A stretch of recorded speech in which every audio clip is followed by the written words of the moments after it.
Hello, my happies. Hello, my happies. Hello, my happy friends. How you doing, happy innovators? How you doing this week, huh? Things going well? Are you getting all of your work done? You know, I'm sitting here with my cup of coffee really early in the morning, take a sip. And you know what? I gotta tell you, even though I just woke up very early, and I kind of went to bed a little bit too late. I am exhausted. I'm tired. I could fall asleep right now, but can't do that. But I want to, and I certainly could right now. But it brings me to this idea that I've been thinking about lately. The idea of sleep and how important it is to our happiness and our health, even. You know what I'm talking about. I mean, that's what the weekends are for, right? To catch up on your sleep. And it's we live in a culture where, I'm sure it's the same all over the world, where, people just are forced, really, into a lifestyle where they don't get enough sleep. And, you have all these scientists and stuff talking about it, the importance of sleep and how it's actually medicine for your body. We really require 8 hours or 6 hours of sleep every night. And, sleep is kind of like a mysterious thing, isn't it? I mean, what is that all about? We go into this zone every day where we kind of shut down, our bodies shut down, and our brain is still active and everything, but our body requires this downtime. This computer, this machine that is our brain, requires this rest period, And I've kind of found, just, by living a life, that most of the people I know and interact with or whatever are probably sleep deprived. They're not getting enough rest. And my wife and I just recently stumbled across this video on YouTube, once again. And it was a documentary film about sleep. And they were talking about, the different aspects of sleep and the history of dreaming and recording dreams and all those things. And that's cool. That's interesting and fascinating and all that. But there was another part of this documentary where they showed these scientists that were doing an experiment with these little babies. And what they did was they had maybe 10 different babies. And we're talking not even toddlers. They were infants, very, very young. And of course, the families, the mothers and fathers were present for this experiment. And what they were doing was they would have an adult show this baby, show one of the babies a series of hand gestures, and they did the same hand gestures for every baby, and there were 10 of them, like I said, Now for 5 of the babies, they allowed them to fall asleep immediately after they were shown the hand gestures, and then for the other 5, they made them stay awake. And then they tried the test again to see if the babies could mimic what they were doing and if they could remember what they were shown, And the 5 babies that slept, that were able to sleep immediately after being given the hand signals, after learning them, they wound up retaining the knowledge and the hand gestures. They were able to repeat them better than the other 5 who were required to stay awake. And the conclusion was, I guess, of this experiment was that after we have taken in a lot of information, maybe throughout the course of a day, or maybe you have a job that's particularly technical and it requires you to process like large amounts of data. You will need to sleep in order to fully process all of that information. Okay? Like when our brains are really active throughout the day, we're required that sleep in order to kind of decompress and allow that information to be fully processed by our brains. Like our brain, as powerful as it is and as much information as it has and as much function as it has, requires that downtime. Now, when we don't get that downtime, you got to ask some serious questions like, well, one, does it have an effect on your health? And does it have an effect on your cognizance, right?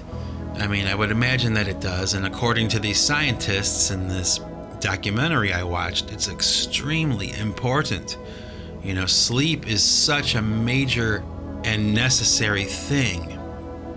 And the bottom line is none of us that are listening to this podcast right now, myself included, do not get enough sleep every day.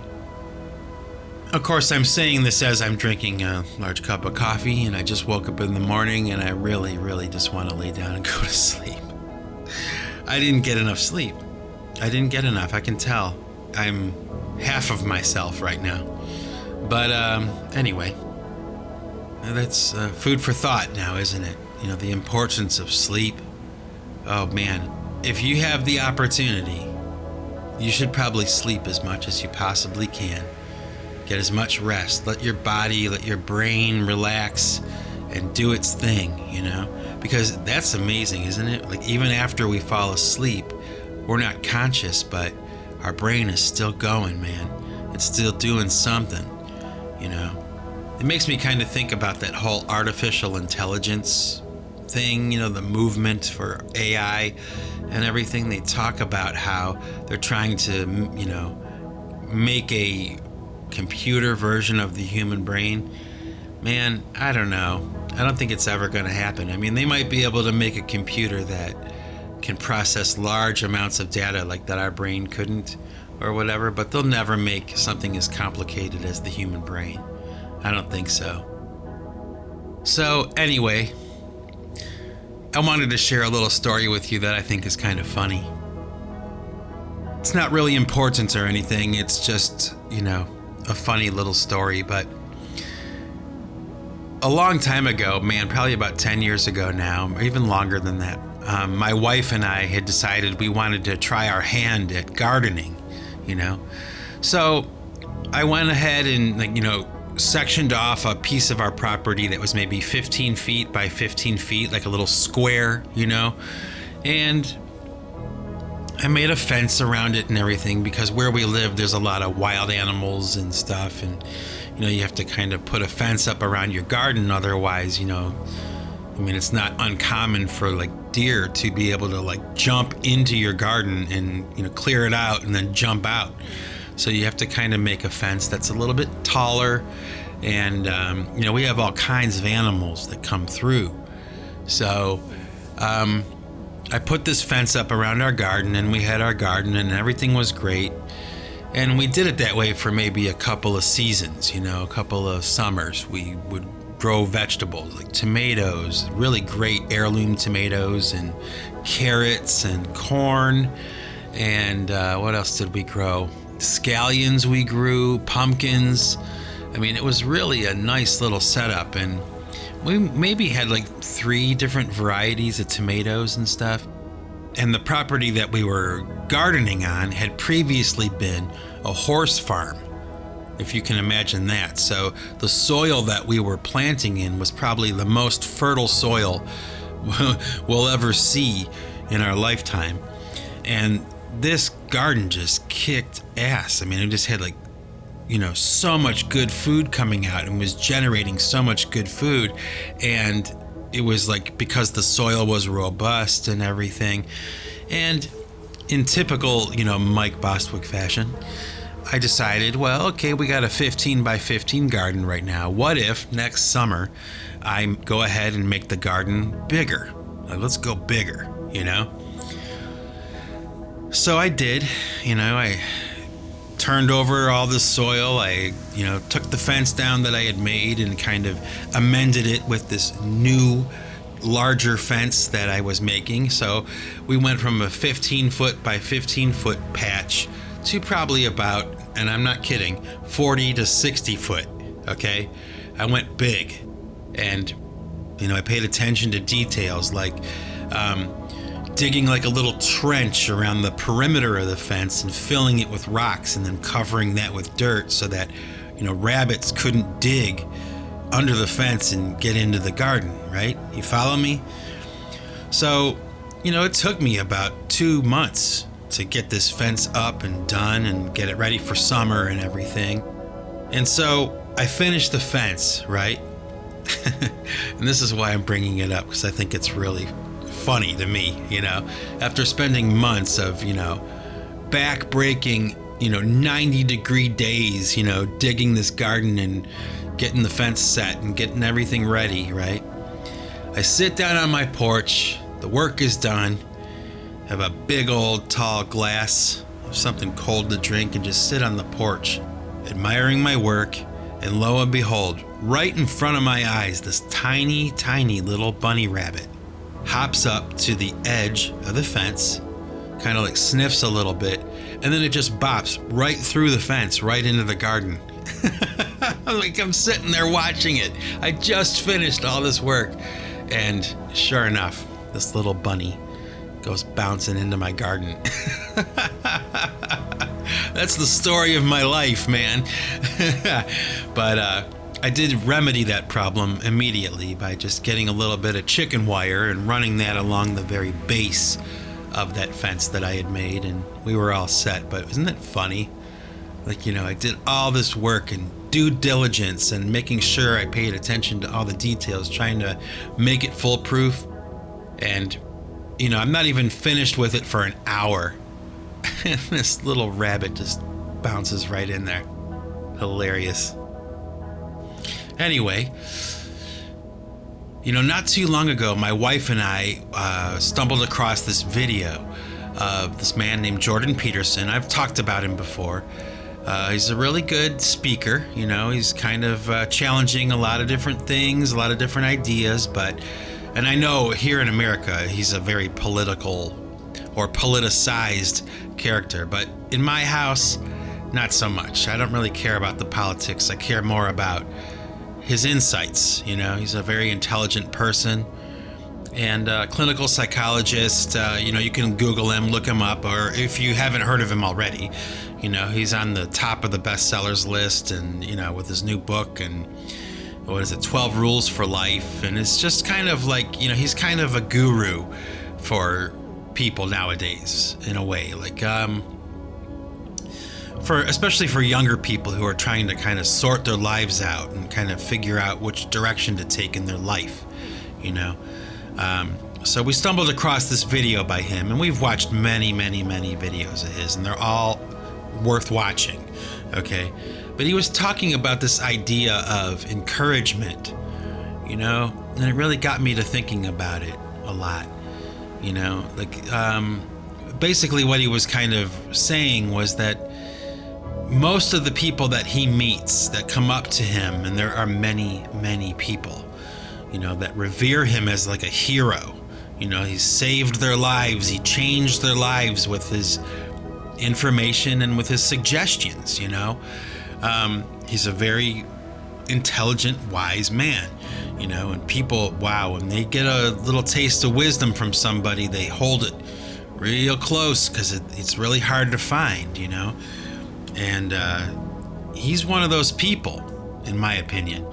Anyway, he was saying that most of the people that he meets, like when he does a public speaking engagement or anything like any kind of book signings or anything, he feels that most of the people that he meets don't ever really get enough encouragement from the people that are around them. Now think about that. And it actually, while Jordan Peterson is explaining this to this person that he's talking to, that most of the people he meets have never gotten a lot of encouragement from other people in their lives, it brings tears to his eyes,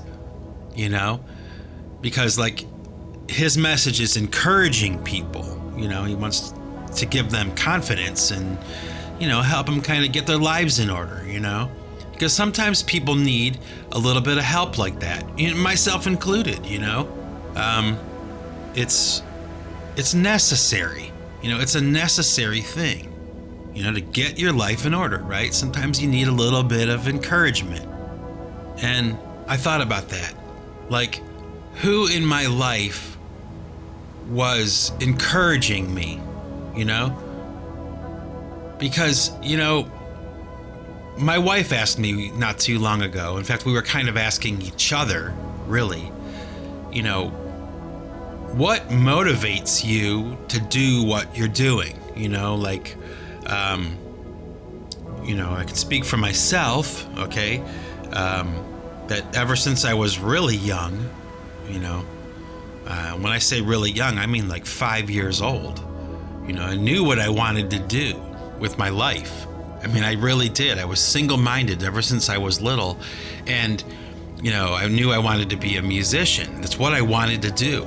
It's what I could do. And my wife asked me kind of like, why did you choose that? And I had to think about it for a little while because, I wasn't quite sure, but I did think about it. And the conclusion I came to was this, that music was really the only thing in my life that when I did it, the response that I got from people was positive, Like, okay, it became very clear to me after watching people react to what I was doing when I was making music, in this case, drums, playing the drums. Whenever I played the drums, I got a reaction from people, right? And the reaction was one of like, wow, you're really good. Okay, so that was a form of encouragement, right? So maybe that's why I chose it, because it was the one thing I could do that nobody else could do. And it got me attention, right? And it got me, and that acknowledgement from my peers, my friends, was encouraging to me. Okay, like this is something I can do, right?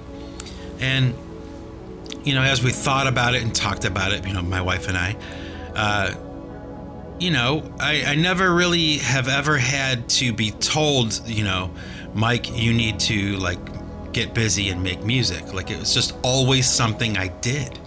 I was self-motivated, and not just with music. I mean, with lots of things, but with music, I never had to be told, I never had to be forced to do it. It was just something I always did. And that's kind of strange, isn't it? Even as a little kid, like I didn't have to be prompted. It was just something I was drawn to and I did it,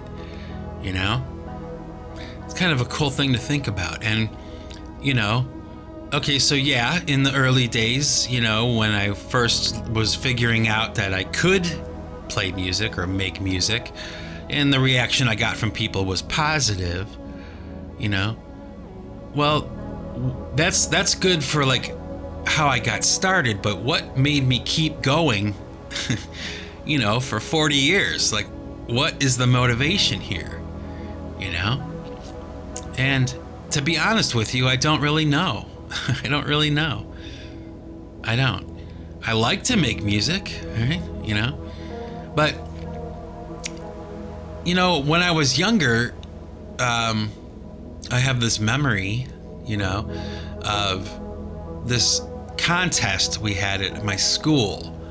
And it was a painting contest. And all the kids in my class, my art class at my school, would paint a picture, and then the teachers of the school would judge the paintings, and they would pick one that they thought was the strongest, and the one that was the strongest would win an award, okay? And the prize was, like, whoever won this painting contest, they would be able to take their parents, 3 tickets to Blossom Music Center to watch the Cleveland Orchestra perform at Blossom Music Center. And the painting they did, along with paintings from other schools in the area that had a similar contest, would be displayed on the property of Blossom Music Center for all of the people to see, okay? And of course the orchestra would be playing, and it included like a dinner and all this kind of stuff, right? So I just did a painting. That's all I did. I just did a painting. And I won. My painting won, And that was a form of encouragement, right? I guess I don't think about it too much anymore because I don't really consider myself like a really great painter, okay? Although I have a few pieces that I've worked on that I'm really proud of, and I have them in my house, and some of them I've sold. I actually did have a gallery opening once of my paintings, and I sold some. But I never really regarded myself as like a painter. But after talking to my wife about this and, watching this Jordan Peterson thing, I kind of got to thinking, maybe I am. Maybe I am a painter. Maybe I should be devoting more time to it. And, now that I'm thinking about it, actually, a few years back, I had the idea of kind of like, not just painting, okay, but taking, like trash, like the recyclable stuff and things like old computer parts and stuff like that I had laying around. And, I started to generate like 3-dimensional art, almost like sculptures, I guess, out of these pieces of garbage, and I have a few of those too, It's kind of a fun experiment, like taking, plastic bottles and different forms of plastics and melting them with a heating gun and pulling them like taffy, and stretching it and making it bubble and burning it and, kind of sculpting it with heat, like onto like a piece of wood or something, and making these 3-dimensional pieces, And then I also, now that I'm thinking about it, I started to experiment with casting, like casting my face, casting my hands in plaster, and, making like art out of these castings that I made. So I got a few of those kicking around too. So it's not really just painting, I guess, that I'm talking about. It's more just, art. And, music is a form of art, but it's not quite the same as making something that's visual, So maybe it's time for me to get into that, It's usually kind of like a winter thing, I guess.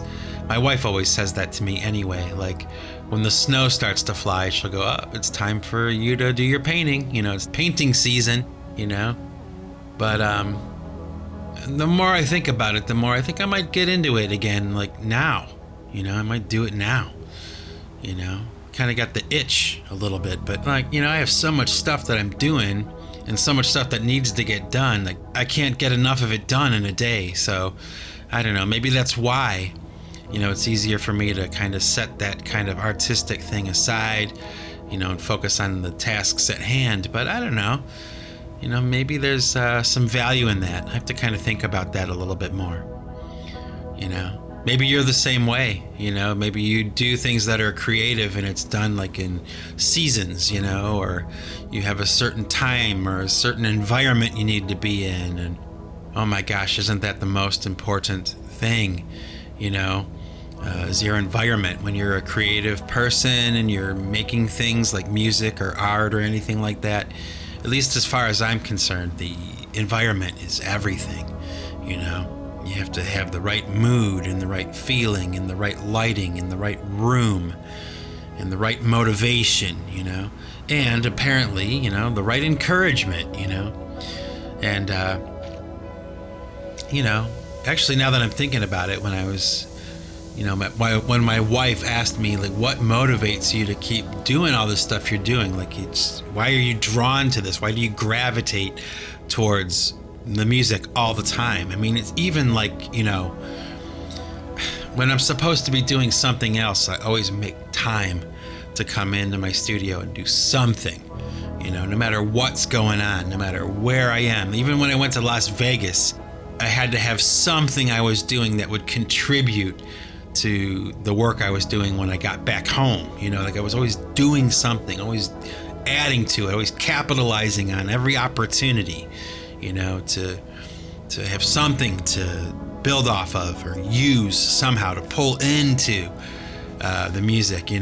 That's something that's kind of like a realization I came to a long time ago, and I've talked to my wife about it a lot, and it's like almost like a compulsion, like everything I see, everything that comes into my sphere, I evaluate it like, how can I use this with what I'm doing? Like, how can I pull this into the music somehow? I mean, it doesn't matter what it is. If we go to a restaurant, if we go to a movie, to have a conversation with someone, or anything. It's just my brain automatically goes, okay, how can I use this? How can I use this? What's it good for? And most of the time it's not good for anything. So I just kind of like, forget about it. But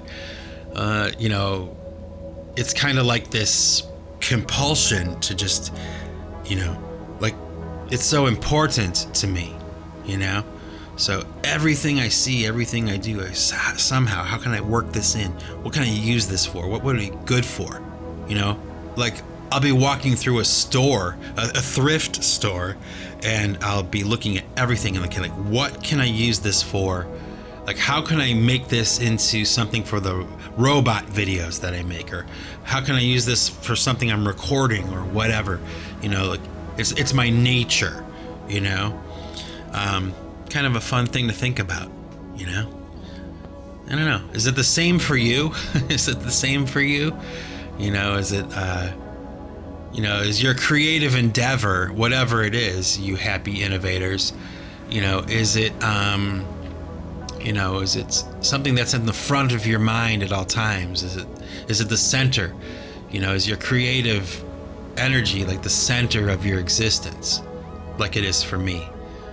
And man, I'm not even saying that like in a braggadocio way. It's just an acknowledgement of truth, that it's my existence, Oh, what a strange life, the life of a musician. It's one of those things, like, people will talk about it, and over the years I've had many conversations with people about it, and most of the people that I talk to are not musicians, they're not creative, they're not doing anything like that. So there's this tendency to think that the grass is like greener on my side of the fence, like what a life I have, and all that. But what they don't realize is that a lot of the time I admire what they're doing, and I tend to think that the grass is greener on their side of the fence. It's a strange thing. But things are tough all over. It doesn't matter what you're doing or who you are or whatever. Life is hard, and it's supposed to be, and good things come from hard work and struggle and sacrifice, right? These are all the precepts of Jordan Peterson, by the way. This idea of sacrifice, because you can't have it all. You can't have it all. Actually, that kind of reminds me. Okay, one more story I'll tell you. Oh, this is funny. My wife and I were watching this film about squirrels, because my wife and like her friends, okay, they do this thing where they'll be in a conversation with someone, right? And if somebody gets like distracted from the conversation, they'll say, a squirrel, like they'll make a joke, like they're being distracted by this squirrel off in the distance, So my wife and I, type into YouTube, squirrels, the life of squirrels or something. We just wanted to learn about them one night, just for the hell of it. And so we found this documentary film about squirrels, of course, because you can find anything on YouTube, right?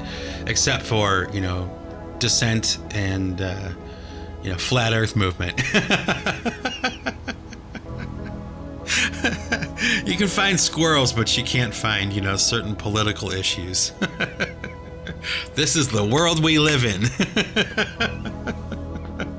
So anyway, we're watching this documentary on squirrels, right? And they have this guy on the show, and he has a squirrel living in his house. Okay, so he's like a squirrel expert. He's a doctor. He's devoted his life to, the study of the behavior patterns of squirrels. And he has one in his house, and this thing's climbing around on him while he's being interviewed, And he's talking about, my friends come over. They're a little bit intimidated by this thing because it's running free in my house. Yeah, bad idea. But, I turn to my wife and I say, this guy's single, right? You realize he's not married, but he's got a squirrel running around in his house. And I said to her, which I thought was pretty funny, you can't have it both ways. You have to make a choice. You're either going to have a wife or you're going to have a squirrel. You can't have both. I suppose, it's not entirely true because in some ways, being a musician and devoting your life to music like I have, is kind of like having a squirrel in the house.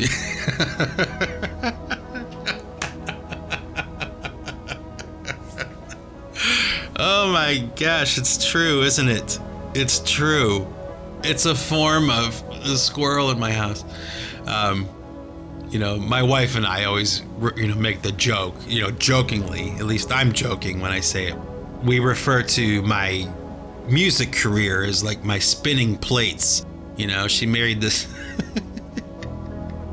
she married a guy who spins plates.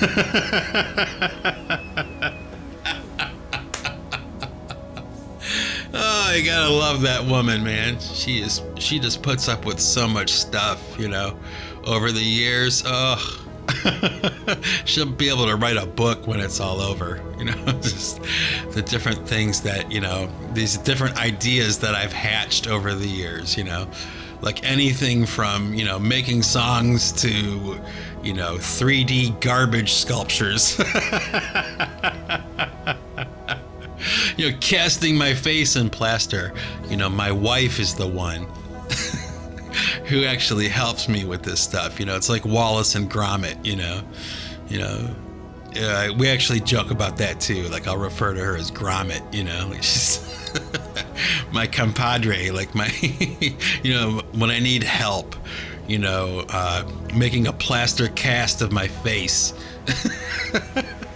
She gets recruited, see, that's love. Oh my gosh. Love that girl. Anyway, I suppose this is probably a good time to sign off right now and leave on a high note, where I'm laughing. But I'm sure if you're an artist, musician, or whatever, you've devoted your life to anything, architecture or, pouring concrete, whatever you've devoted your life to, your spouse has to kind of tolerate, certain kinds of things. I mean, can you imagine for my wife when I proposed this idea for robot costumes, and trust me, when I put these things on, it's like, oh my gosh, you poor girl, I'm aware, honey. I'm aware that this is very weird. Remember, you love me. You promised to love me. And she does. She does. She's a good helper. She's a good one. So, oh boy, I'm tired. I want to go to bed, but I can't. I got a lot of stuff to do today. Anyway, so until next time, folks, have a good weekend. Have a good week. Stay out of trouble. Don't work too hard. And try to get some sleep. Try to get enough sleep. And until next time, this is Mike Bostwick from Pipe Choir Records signing off. And remember, folks, if you want to keep what you've got to give it away. Take it easy.